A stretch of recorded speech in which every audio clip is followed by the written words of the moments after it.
E aí, gente, quando o nosso paciente está sofrendo com osteoartrite, os sintomas que eles vão apresentar são os seguintes: dificuldade para se locomover devido às dores, né? Sensibilidade e inchaço nas articulações, claudicação, que é o mesmo que mancar, tá, gente? Alteração na temperatura do local, diminuição das atividades físicas, por exemplo, o animal que antes subia e descia escadas facilmente deixa de fazer isso, ou então o animal pega a bolinha para brincar, mas não inicia a brincadeira ou não continua devido às dores também, tadinho. Além de mudança de comportamento, inclusive com agressividade, tá? Que é o ser manipulado, né, como uma forma de se proteger. E dificuldade para se abaixar ou para levantar a perna para urinar ou defecar, entre vários outros sintomas.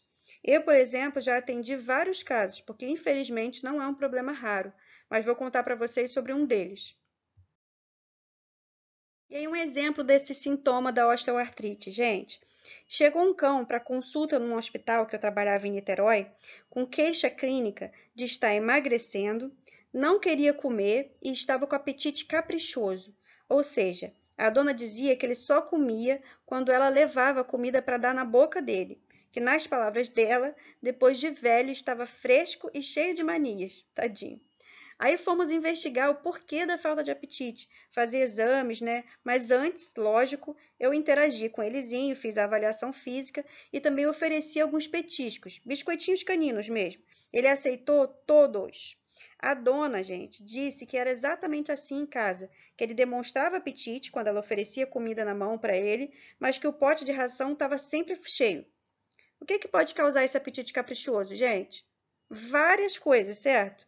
Mas nesse caso especificamente, não deu absolutamente nada no exame de sangue dele que justificasse. E continuando com os exames, nós descobrimos que ele tinha osteoartrite. Começamos a tratar e ele não teve mais esse apetite caprichoso. Com isso, nós concluímos que, na verdade, ele não estava com alteração no apetite. Ele estava com muita dor para se levantar e se locomover, e aí preferia ficar onde estava, mesmo com fome. Quando a dona oferecia a comida na boca, era a oportunidade perfeita de comer sem precisar sentir uma dor horrorosa para isso. Por isso, gente, mais uma vez reforço que a nossa profissão é mais linda, né? A coisa mais linda que existe. A gente pode ajudar essas criaturas que são os nossos anjos na Terra, né? Mas não é fácil. O animal não conta pra gente o que está acontecendo, o que ele está sentindo. Quem conta é o dono, e o dono pode ter uma ideia errada e passar pra gente essa informação errada. A gente precisa estar bastante atento para isso. Seria muito mais fácil se o próprio cachorro tivesse chegado ao consultório e dito o que ele estava sentindo, ou desmentido o dono, falando assim: peraí, não é bem assim não, doutor. Eu não estou com apetite caprichoso nem escolhendo comida. Na verdade, eu estou morrendo de fome, mas estou deixando a ração acumular no pote, porque toda vez que eu levanto, sinto uma dor horrível nas minhas patinhas, ou na minha coluna, por exemplo. Aí eu prefiro ficar aqui deitado. Graças a Deus, essa minha dona, apesar de mentirosa, quando vê que eu larguei a comida no pote, vem me oferecer aqui onde eu tô. Aí eu encho a barriga e sigo assim até onde dá para aguentar. Eu acho que é assim que seriam, gente, as historinhas se os animais pudessem contar pra gente a versão deles. Mas nem nós, nem eles aprendemos a falar a mesma língua ainda. Então a gente precisa estar bastante atento, trabalhar não só as habilidades técnicas da profissão, mas também a sensibilidade, para que esses bichinhos, na condição de nossos pacientes, mesmo que não falem a mesma língua, sejam ouvidos e assim ajudados. Esse vai ser o nosso pacto, combinado? E agora, continuando nas descrições anatômicas das articulações do membro torácico, a articulação do ombro também é chamada de articulação humeral. Mas não se enganem, se eu pergunto para vocês quais são os ossos que fazem parte dessa articulação, vocês não podem dizer que é só o húmero não, tá bom? É o húmero e a escápula, porque essa articulação liga esses dois ossos pelas superfícies articulares deles, que nesse caso são a cavidade glenoidal ou cavidade glenoide da escápula e a cabeça do húmero. Lembra que a gente já falou desses acidentes anatômicos na aula de osteologia do membro torácico? Então, relembrando, essa cavidade iluminada na imagem, na extremidade da escápula, é a cavidade glenoide.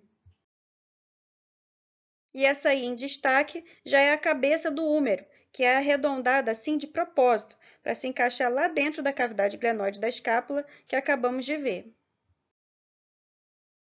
Essa articulação do ombro é uma articulação sinovial, classificada como esferoide, ou em bola e soquete. Lembra que a gente falou dessas classificações das articulações sinoviais na aula de artrologia geral?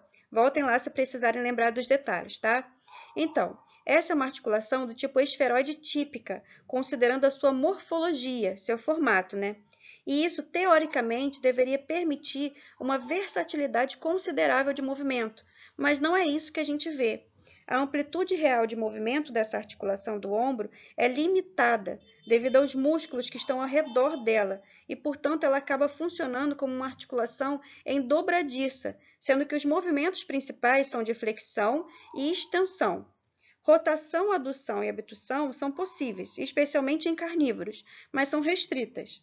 Já no equino, os movimentos laterais e mediais são praticamente impossíveis, devido ao formato cilíndrico da cabeça do húmero nessa espécie. Outra coisa importante, vocês lembram que a gente falou sobre as diferenças de ligamentos e tendões?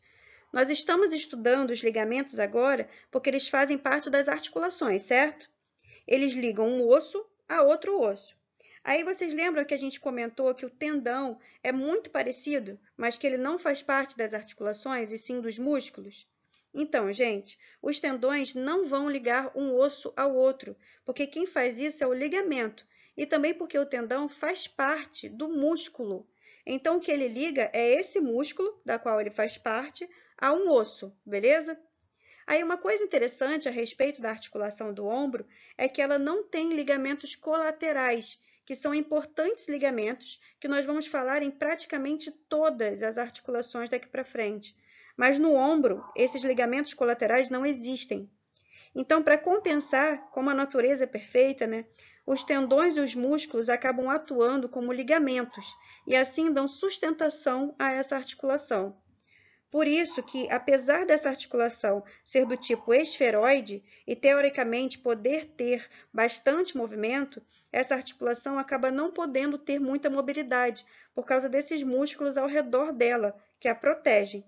Então, gente, na articulação do ombro, o tendão do músculo subescapular atua como ligamento colateral medial e o tendão do músculo infraespinhal atua como ligamento colateral lateral.